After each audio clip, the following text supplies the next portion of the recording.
Hey you guys, it's Crystal from the Abundantly Blessed Homestead, where we use the wisdom of our ancestors to make amazing, nourishing, delicious meals for our family and grow some of our own food.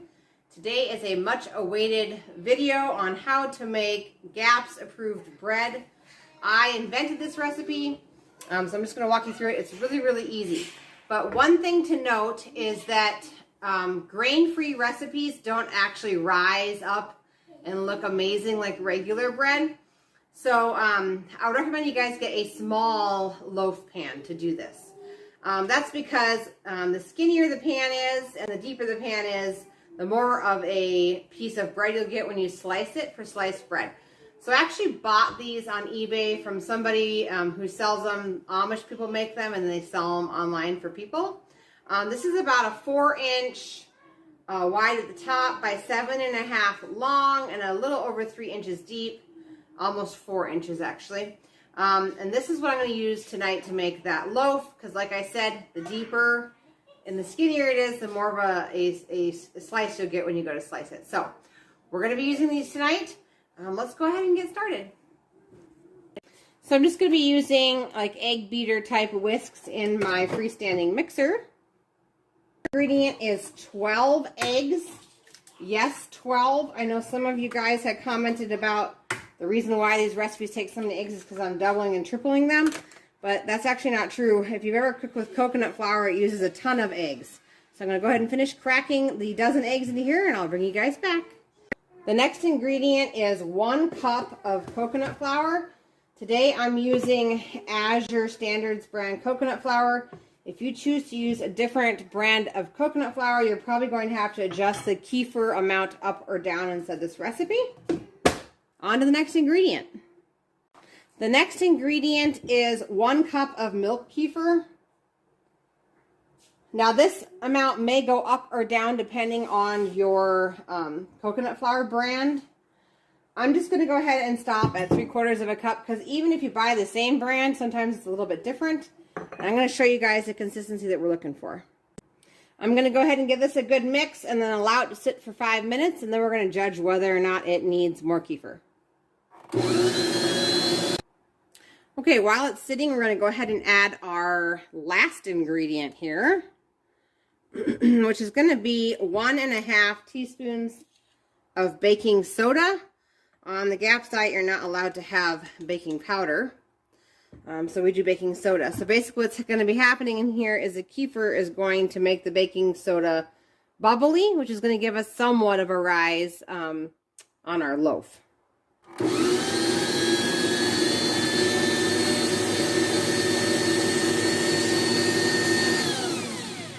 So like I said, I did 3/4 of a cup of kefir and I've stopped. It hasn't been quite 5 minutes yet. We want this so that we can kind of mold the top of the loaf so that it mounds up like a regular loaf of bread. I'm allowing that coconut flour to sit. I went ahead and greased my pan with some good old-fashioned lard. Make sure you get all the sides and the corners. I'm going to go ahead and try to link the seller of these pans down in the description box below. They are 100% stainless steel and used by the Amish. It's just a really great baking pan for bread, especially grain-free bread. So I'm going to try and find that seller again. And if I can, the link will be down in the description box. I am also going to go ahead and preheat my oven to 350 degrees. Just in case you're wondering where baby girl is, she is outside on the swing with her older sibling playing in the nice weather. So it's a good time for me to get started on dinner. So let's go ahead and get the oven preheated, and then we're going to check on our coconut flour.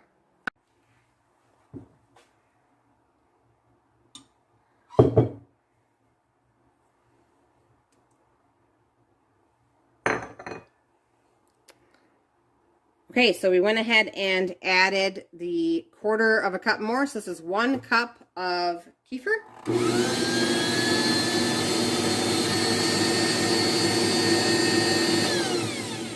And the little thingies here are still making marks and it's still somewhat stiff. So we're going to stop there because I don't want it to get any more liquidy. And we're just going to pour it right into our pan. All right, we're just going to pour it right on into the baking pan, scraping the sides of the bowl.